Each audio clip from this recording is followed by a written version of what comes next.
But that'll leave more time for the audience. So next I'd like to call on Stephen Sitarski, a violinist, composer, and an arranger. He's concert master of the Hamilton Philharmonic Orchestra, and he holds the same position with the Esprit Orchestra. He's also on the faculty at Wilfrid Laurier University in Waterloo and at Toronto's Glenn Gould School of the Royal Conservatory of Music. And he was just awarded the Queen's Jubilee Medal for his work with the National Youth Orchestra, where he is a faculty member. Please welcome Stephen Sitarski.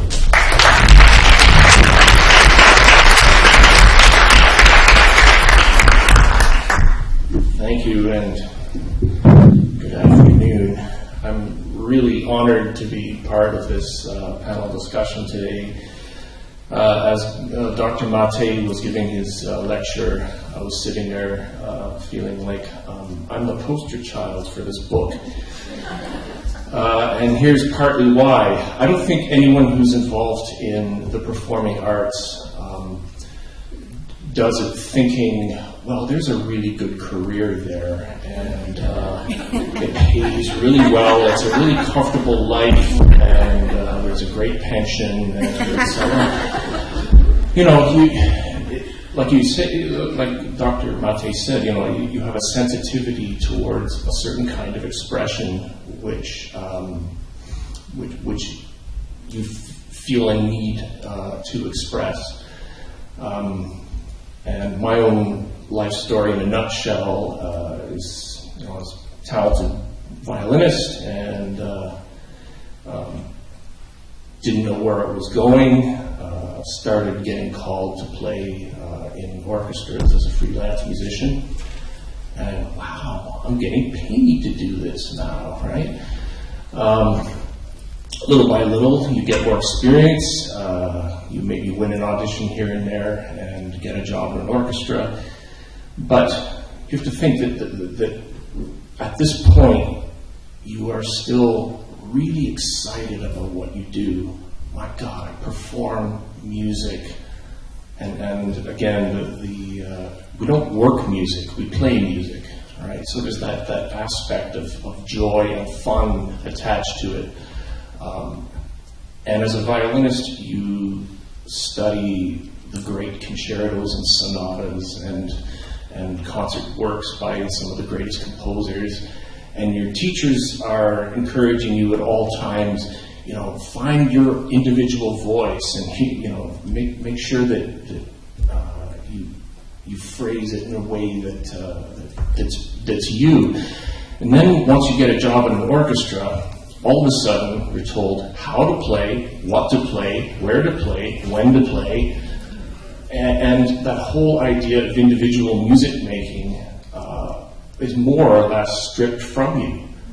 And at the same time, when you first get a job in an orchestra, there's this tenure review process that you have to go through, which means you basically have to satisfy everybody around you to such a degree that in many cases it, again, strips away your individuality and personality so that you fit into the group that's around you. And then once you get tenure, you by that point realize that I'm not really making any of my own decisions anymore about performing. Someone else is making those decisions. I don't really agree with a lot of them, but I have to do what I'm told because now it's a job. Ouch. What a realization that is. It's now a job.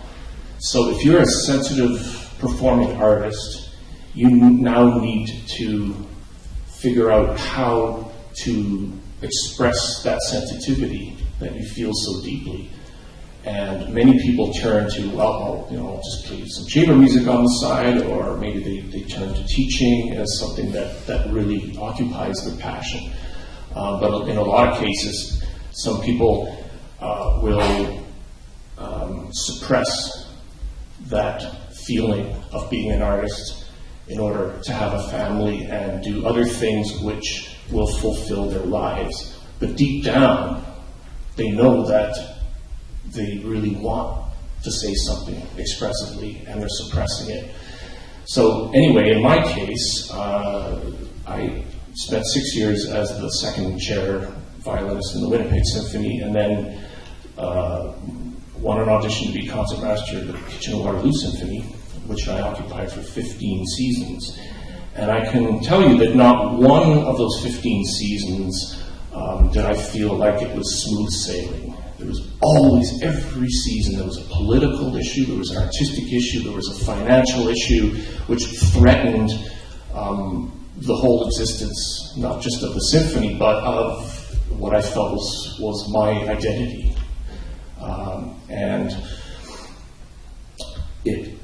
Well, there was one particular crisis. One of my former colleagues is sitting right here, former principal bassoon player in the orchestra, who knows very, very well a lot of what I'm talking about.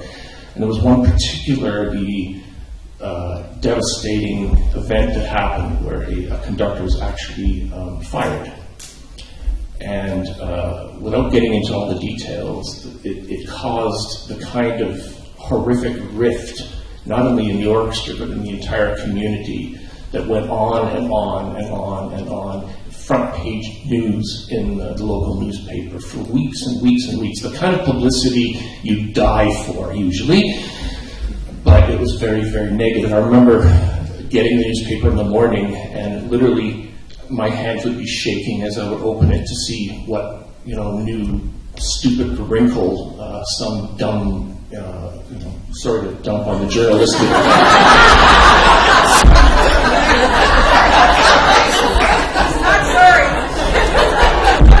Hey, in the end, it's their job to sell newspapers, and I get that, but still, it was, I just remember this numbness, but my hands were like literally shaking uncontrollably. And eventually, we moved on from that, but then there were financial crises, and as a concertmaster, you're kind of the sort of the head musician in the orchestra, and you have a lot of extra responsibilities. And when crisis after crisis happens, you really feel like you're caught in the crossfire. And I'm a very sensitive person, and but I also, as Dr. Mate so poignantly put out, I'm not a quitter. I take my responsibilities very seriously. I don't want to show anybody that I have a weakness. And so for the first 11 seasons, I missed 7 services due to injury or illness. Because every time I felt anything, it's like, I just have to go to work. I have to go to work. I have to go to work. Anyway, to cut this as short as I can, because I know I'm running out of time. No, keep going. Okay. I'm the poop. I was starting to experience a numbness and a dread coming to work. And then one day I woke up with, we've all had this, kink in the neck, which, usually it goes away in a few days. Didn't go away. Day after day, week after week, month after month. Went to my family doctor. I had all sorts of physio. I had all sorts of stretching and this and that. Didn't go away. It was extremely acute and very painful, this kink. I could hardly turn my neck at times, my head. And so my family doctor finally gave up, and he said, I don't really know what to do, but I hear there's this musician's physician in Hamilton, Dr. Chong, and I don't know what else to do, so I'll set you up an appointment to see him. And so, sure enough, I went for my first appointment, and fully expecting a physician's response to my injury. I said, well, doctor, I have this pain in my neck, and it's sort of like a kink, and it just won't go away. And to my great surprise, the first thing that came out of Dr. Chong's mouth was, who tried to strangle you? It completely caught me off guard, but obviously he knew a lot bit more about this mind-body thing, and he's very well connected in the music business. And of course he knew about all of the disasters that had happened over the years in Kitchener, and that I was concertmaster there, and he knew I must have had to have endured quite a beating emotionally. And so anyway, again, to make a long story short, he said, okay, you are suffering from fairly severe depression, and we're gonna have to work at this for quite a while, and I'm gonna prescribe some antidepressant medication, which I took home with me, thought about, went online, you know how we all go online and say, oh my God, there are side effects to this. No. And in the end, I said, I brought them back to him in a little sandwich bag, and I said, I've decided that I'm not comfortable taking these. And then a few months later, I remember performing a concert with the orchestra in Guelph. We were playing Dvorak 8th Symphony, which is a fantastic piece of music.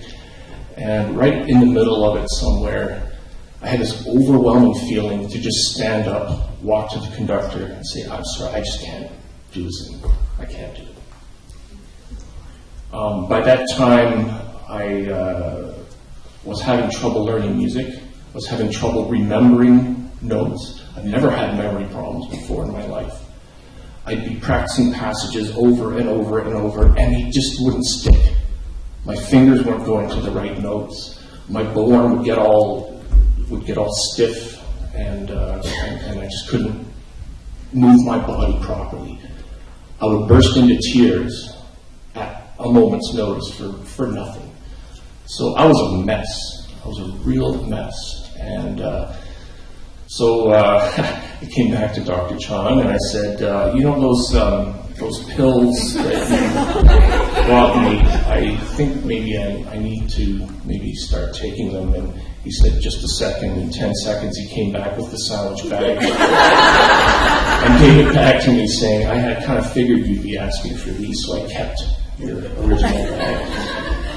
So I've been on medication now for, I don't know, almost 3 years, something like that. I'm doing great. I quit my job in Kitchener. I don't know if I've discovered exactly who I am yet, but I feel that I'm on that journey. And I can tell you that and I'll stop now, the depression is not feeling sad. Depression is the kind of uncontrollable suppression of a certain kind of emotion, positive emotion, that is devastatingly, effectively wiping out all joy in life. And even though I didn't contemplate suicide, I remember waking up one morning understanding why people do it. And that scared the shit out of me. So I had to ask for help. I got help. One of the people who helped me, Dr. Phil McAllister, is sitting here, and I've had psychological help, I've had physio help, I've had spiritual help, you name it, I've been there, and thank God I'm on my way. I read Dr. Mate's book, and it really turned the corner for me. So that's my story.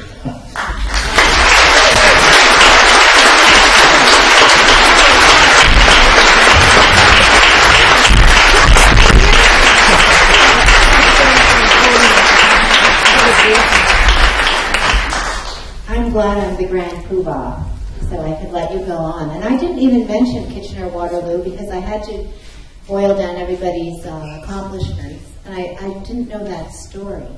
And it's incredible. And I didn't tell you that I also took antidepressants, and I was like you. I got the free sample, I wouldn't take it, and I'm Chinese. And then I did take it. I know, I'm terrible, right? And I apologize on behalf of all the other journalists for making your handshake in the morning. We don't often know what we do when we write these stories. We don't know the impact. But I really thank you for your talk.